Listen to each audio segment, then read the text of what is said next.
to avoid feedback.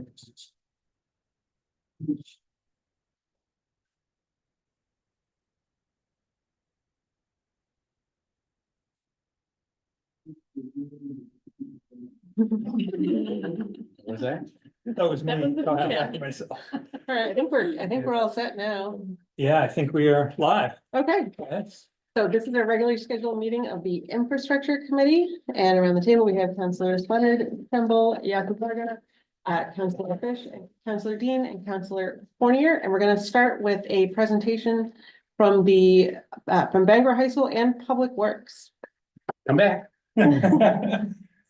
I'd like to invite Barbara Stewart from Bangor High School Science Program. If you want to sit there. Actually, I'm Four of us up here, right out of the way. Nora Lynn. And Paige Sornberger. We'll just sit right here in these four seats.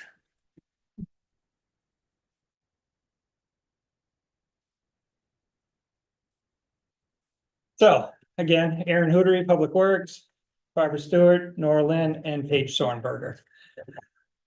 So want to talk a little bit about our collaboration with Bangor High School. Starting off, we were really looking to create good usable compost from our leaf and yard waste that we collect every year at Public Works. And then turn around and offer that back to residents. But in order to do that, we ran into some roadblocks in the past. So in order to do that, we kind of wanted to address those previous issues that we had. And it is a process to do all that. So number one, we collect this leaf and yard waste. Some of it's brought in by residents and some of it's what we pick up roadside in the fall. And it takes a couple of years for that to start to break down and become compost. So we started that collection, that breakdown, we turn it and create a usable product out of it. But then we have to determine whether or not it's usable for the public. So we did, after 2 years, we felt that it had broken down enough that it started to become stable, but we don't know that without testing. We sent samples over to the University of Maine Analytical Lab, and they sent back saying that it was stable, so it wasn't cooking any longer. And also it had a beneficial carbon nitrogen ratio. So if you used it as a soil amendment, it would actually be good. So that's good step 2 right there. The next step is to figure out whether there are residual pesticides. And because this comes from properties all across the city, we don't know what they may have put on this material, whether it's grass clippings or leaves. And to test in a lab is very, very expensive. And talking with the Maine DEP, they don't even recommend using that because what you want to determine is whether or not it's usable, not really what the chemical composition of it is. So they recommend a process called a bioassay. And that's really just the process of growing stuff in the compost to determine whether or not it affects the plants. And what you do is choose a plant that's really sensitive to chemicals, to pesticides, and grow them in it to see if there's any results. We really didn't want to take this on ourselves at Public Works. And in the spirit of collaboration, I reached out to Barbara Stewart, the head of the science program at Bangor High School, and said, hey, this is where we are. This is what we need to do. Do you think there's anything we could do together here with students? And Barbara jumped right in and said, yeah, let me talk to some students. So we had a couple students, one of those that were interested in testing the compost. One of the students, Nora Lynn, is with us tonight. She did jump on the opportunity and then use that testing process as a presentation at the Maine State Science Fair. Ended up winning first prize. Really impressive in her category of plant sciences other. So I was super psyched about that. But at the same time, I wanted to take this opportunity to talk about some work that Paige Sornberger did as well. When they came over to do the sample collection, Paige came along and wanted to talk a little bit about beech leaf disease. Our city forester was there, Ben Aruda was there, was very knowledgeable on the subject, knew all about it, talked about a bunch of different problems across the US with it. Ended up meeting with Barbara and Paige over at the city forest, talking about the problem there. And Paige ended up doing a lot of work for the science fair for that as well. I don't want to get into this too much. I'd kind of like Nora and Paige to tell you a little bit about it themselves. I don't know if you noticed, this is their presentations from the science fair. I did put them up on the wall here. They are in your packets, but I thought having them up full size might be a little bit easier to read, and I'll leave them here for the evening. Not that you have anything else going on tonight. So, Nora, I'd like to invite you to talk a little bit about what you did with your compost. Would you like me to hold this up or? I think I can just stand here and it's just like purchases and. I'll hold it Yeah, up. it might be hard to see. Okay, thank you so much. You want me to hold? I will. How about you guys hold it, and Nora, can you like get as close as you can so we can, your voice will get picked up on the microphone? Oh, here? Yeah, that'd be great. Okay, There we go. so at first, I would like to say thank you for the Bengal Public Works. Without your invite, I wouldn't have a chance to do this project. And also, I want to say thank you for all of the residents of the Bangor and also City Council. Thank you so much for giving me this opportunity to stand here and talking about the project. So as I just said, I did some project and that's about comparative study of commercial compost and City of Bangor compost. So first I planted 48 bean seeds to the 16 labeled pots, which is 3 bean seeds in each pot. Then I worked with them about 2 months, I think. Yeah, 2 months. And I record the growth before they make flowers. Then I wash off the soil and I took away data. And then I dry them, use the oven, and I took away data again. Then I made 2 graphs. Here's my graph right here. In the upper left, I have fresh weight. In the middle, I have like how long is the roots. In the right, I have number of roots. In the bottom left, I have dry weight. In the middle, I have root shoot ratio, which is root dry weight divided by top dry weight. And then I have root dry weight right here and top dry weight. So as you can see right here, at root shoot ratio. Oh yeah, blue one is Bengal bar and red one is commercial Bengal bar. All right. And actually Bangor compost plant actually a little bit lower than commercial compost plant, but here's the reason why. Right here, as you can see, a picture of the roots. And they look healthy but tangled together, so I cannot really take off the soil without broke some roots. So this is the reason why. So I came to a conclusion. Because of the data showed, the compost did not contain herbicides, so this means the rest of Bangor compost can be used safely in Bangor. Yeah. And this experiment is finally done. Thank you so much for listening. Yeah. Thank you. Do want to point out that our compost resulted in more vigorous root growth, so. Not that we're proud of the compost, but. Thank you, Nora. Any questions for Nora? What grade are you in? I'm sophomore. Oh, well, great presentation. Thank you. It might say on your chart, you might say, but how long did it take to see if the root growth was coming in? How long a process was that? So so the question was, how long is that, right? About 2 months. Oh, okay. Okay, thanks. So growing 48 plants for 2 months under really carefully controlled conditions is what makes the difference between a green thumb and a bioassay. And that's, and that's what was so important about the work that she did, is she just did it very, very systematically and, in a very, very careful manner, which was great. Yeah. Any other questions, comments? I do want to, before we proceed to Paige, I want to point out that I talked to Barbara about potentially making this part of the regular curriculum, because each year we're creating a new batch. And so 2 years from now, this year's batch will be ready, and there's certainly an interest on the part of the Bangor High School to keep this going. So A longitudinal study. That's right. exactly It's right. hard to do in high school. It 'cause- it is because of coming through and we're very fortunate with the Bangor High School with the STEM Academy. We have about 50 students and they're doing these kind of research projects. Some of them are group projects, some of them are individual, but it's all hangs on this idea of these mentors and these partnerships. And so this one was just a really great one to do something local, right? To do something about that you care about in the environment and that has an impact. And I mean, I was thrilled with it because I live in the city of Bangor and I'm, happy to see that full cycle, so.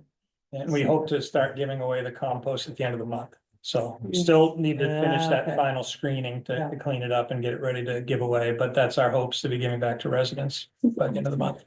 I have one question, sort of public works related. Have we ever done like sales of composters or done anything about backyard home composting? No. Okay. Maybe in the future, I feel The- like this is the- truly a business. It is, can it's, be- it's an exciting concept and we support individuals composting in their backyards, but at the same time, our ordinance doesn't allow us to do a city sponsored composting because the material that we send to Hamden will be Oh, anaerobically digested, which is part of the value creation there. So Mhm. different subject. I saw. I'm an avid backyard composter and I started when my oldest child started eating foods and I was the blueberries would drop on the floor and I was like, I'm just throwing this away, so I got a composter. And I will tell you that regular composting for 18 years now, and I never use it and it still never fills up. It just eats it through and goes out into the ground below. It's just a really interesting way to reduce your waste in general. Agreed. Yeah. Agreed. So I'm gonna grab the other poster. I'm gonna let Paige talk about her project. Do you want me to come over there? No, I'll bring it over. We'll do the same thing. Yeah. I got it, we got it down. That seemed to work. Good. What grade are you in, Paige? I'm also a sophomore. Oh, awesome. Just for a couple more weeks, so. That's right, yeah. Yeah, yeah. Okay, so first of all, thank you so much for allowing me and Nora to come out here. This is a really amazing opportunity. I'm really thankful for all of your support and allowing us to come out here to take a hold of this opportunity. Before I start, you're gonna be hearing the term BLD a lot. It stands for beech leaf disease. It's just a simple acronym that we use, so we don't have to keep saying beech leaf disease over and over and over again. I'd also like to tell a little bit of a story first. So I've lived in the state of Maine my whole life. I am a resident of Bangor and I have always loved nature. The beauty of our forests is always really important to me, as well as the health of our forests. I've always loved going out and exploring in the forest and camping outside and going for hikes and just being outside. So it's really important to me that the health of these forests remains stable. And so last year, when I was working on thinking about a project, I was like, what should I do? I was very confused. And my teacher told us to draw something out of a hat. And I pulled out decomposition and decay.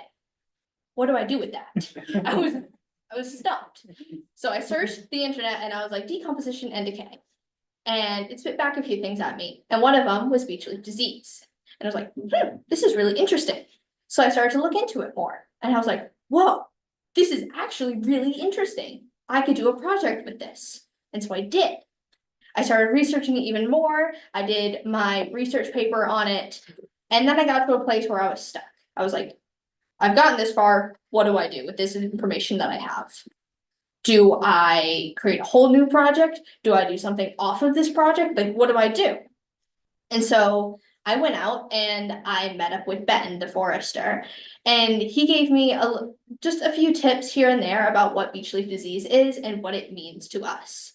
And I was like, I could do something with this. And so upon more talking with my teachers, John Cangelosi, he's our STEM teacher for the year. He was like, why don't you create an app? And I'm like, that's genius. I should do that. And so I created an app. And what this app does is it gives awareness about what beech leaf disease is. And in case you're wondering, that QR code does work. I made sure it does. So you can go ahead and scan that if you wish to. So that's what I did. I created an app about beech leaf disease. So the whole process of creating this app was to first collect the data. How did I collect the data? I went to maine.gov. Simple as that. On there, under the Department of Forestry and Agriculture, there was a whole page dedicated to just beech leaf disease. And that's where I got all of my data. And from there, I analyzed my data and designed my app. And then from there, I coded my app and then tested it and debugged it to make sure it ran smoothly and perfectly, which it does. So down here are 2 screens from my app. I use the app lab function on code.org. On the home screen, it has a display of the state of Maine with all the counties and cities, towns, and plantations. The reason why I'm including in plantations is because when I was doing my research, 1 plantation reported for BLD. So I thought it was very important to also include plantations as well. There's a slider and a drop-down menu that displays the different spreads of BLD throughout the years. And the red dots represent the most spread of BLD, the pink dots represent a medium spread of BLD, and the gray dots represent the least spread of BLD. The bottom 3 buttons bring you to different screens about what BLD is, what the colors mean, and what sources you can find for BLD. That's what this next screen is. That's my sources screen, where it brings you links to outside sources of information about what BLD is. And in case you're wondering what BLD is, this is what it looks like. It has, these beech trees are very knotted and gnarly with open wounds, so to say, and with little white dots surrounding these open knotted wounds. And this is an infection of fungi, which is what BLD is. It's a fungus that kills and infects American beech trees, and only American beech trees. It also leaves dark banded spots on the leaves, which also stay on the tree all winter long. They do not drop. That's one of the reasons why you know that the tree is infected, because normally they do drop their leaves. And sometimes they'll also have little dots on the leaf as well, which are also discolored. As for my data, this is the crosstab chart that I created. A crosstab chart shows 2 strings of information, which is basically an X value and a Y value. My Y value is the years 2021 through 2023, and my X value is the counties in Maine. Now, only 12 out of Maine's 16 counties have reported for BLD, which is why there's only 12 counties listed on my crosstab chart. In 2021, the reported number of cities and towns in Maine that reported for BLD was 15. In 2022, it doubled to 36, and in 2023, it tripled to 45. Out of Maine's 482 cities, towns, and plantations, 96 have reported for BLD. In Hancock County, they reported for the most BLD in 2022, Penobscot County in 2023, and Waldo in 2021. Although Waldo has consistently reported for BLD throughout all 3 years. Now, what does this mean to us? This means that BLD is a rapidly spreading problem. And this is really important to us because our state is a highly forested state. And it's very important that our forests remain healthy and stable. Now, what my project was just an informational app. What I hope to do in the future is work with the city of Bangor to create a app that can take outside data in. What this means is that people could take videos or pictures of trees that they think or they know have BLD. And from there, this app can either tell them if it does or if it doesn't have BLD. If it does, what's the next step? Do they contact the city of Bangor? Do they contact the state government?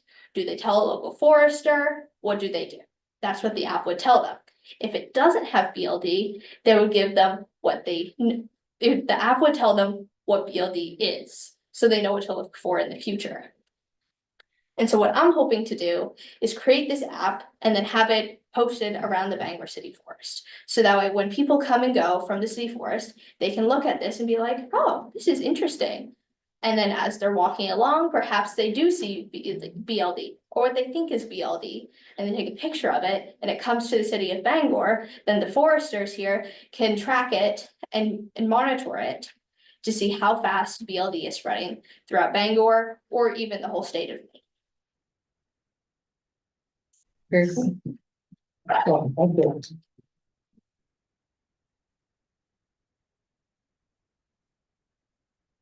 Questions?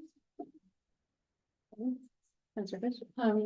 Is that you have researched, is there any cure or remedy or anything in the works for the BLD? Unfortunately, no, there isn't. The only way that people have found that slows down BLD is to cut it when it's really young, when they know it has BLD, and then hope it regrows without BLD. But that doesn't always work. It's kind of like a 75-25 chance. Any other comments? Counselor Not Trimble? really, quite no questions, just kind of comment. I mean, I'm just really impressed with both presentations. I'm glad we reached out to them, and I mean, you guys did a great job, and you know, your instructor has been you're lucky that we have Barb Stewart at the high school. I mean, she's somebody that started at the college level, and to have her teaching in Bangor, we're very fortunate, and I know your parents are here, so I'm sure they're very proud of both of you, so great job. Very good. Do you want to comment? Go ahead. Just a comment on what I'm thinking about those two young women, where they're gonna be in a couple years from now. Which school is gonna be very lucky to have you. This is awesome. I'm so impressed. Brilliant. Thank you. I just wanted to point out one more thing. Right now, we're dealing with brown tail moth, and we're starting to deal with emerald ash borer. And a big part of the problem with dealing with these kind of tree problems and insect problems is identification. And right now, we're just starting an inventory of ash trees and street trees in the city to identify the ash and deal with that emerald ash borer problem. Having an app like this could help us map out the problems with beech leaf ahead of time. So it could be very beneficial for us. This kind of education really helps us get ahead of it instead of dealing with it after the fact. So just wanted to, again, thank you, and thank you both for the work you've done. I just wanted to say that I think it's fantastic that there's this partnership that has been forged between city department and the school, and I feel like there's probably lots of opportunities for that, and that it might take some time from staff, like the forester, to talk to these students, but also in a time when municipalities are always looking to fill their bench and have more people interested in what city work is. Sometimes city work, you think it's just city work is when I go and pay my taxes and I write a check and that's it. And there's so many jobs in municipalities and, public service type jobs that are science or STEM focused. So I think that I would just hope that the city would continue to encourage these kind of partnerships with schools and departments, public works, forestry, and beyond whenever it's feasible. So that's what I think. So thank you guys for doing your research, and your families must be super proud. I know you said you're translating for your folks, so make sure that you tell them that we're really proud of you too. And I'm really thankful that the department reached out to students and didn't just say, well, we'll just have to hope it's okay, or just, thought to make that connection. So I think that's a really valuable partnership.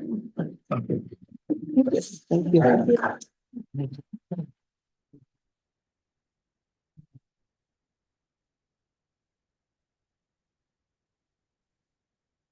That was really good. And now you get me. Back to reality. Let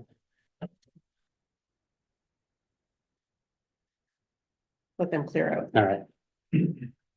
Well, how about discontinuation of Coffee Street, which is probably the first time anyone's ever heard of Coffee Street. Yeah, it's off of Hildreth Street. I got a call about a month ago from Brandon Mountain, who is with Maine Distributors. They pretty much own both. Well, I'm assuming you guys have seen the little map there, so. Maine Distributors owns both of these parcels on Coffee Street. There's one little parcel here that's not a part of it, but they don't have any utilities or access off of that piece of the roadway. Brandon asked if the city would consider discontinuing the roadway so that they can, kind of develop their two parcels as one. And I don't think they have any plans to provide at this stage, but it was just, this will allow them to grow their properties to the best use for their business. So,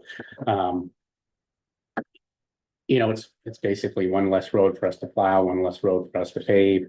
They want to take they're gonna take over the responsibility of the road. There is a sewer manhole and an 8-inch sewer line that runs down the road, but it only serves that one property, so they would end up taking ownership of that sewer line as well.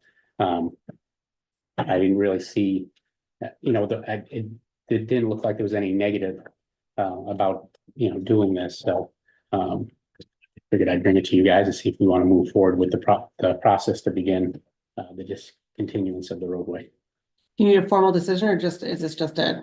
No, I need a formal decision. It goes to council to start the Okay. process, and then the process is we hold a public meeting to the abutters, and so that's where we're at. Any comments or questions? Would entertain a motion, So moved. Second. moved and seconded. This to me just looks like somebody who has a house and decides they want to take on the wall between the kitchen and the living room. They have Yeah. room Have more room to To spread work. out, Yeah. so, seeing no doubts, that will move on to council. Thank you. And that is it. That's all I got. We are adjourned for infrastructure. Stay tuned for BED. Thank you. Did Sue contact anyone for BED or am I just?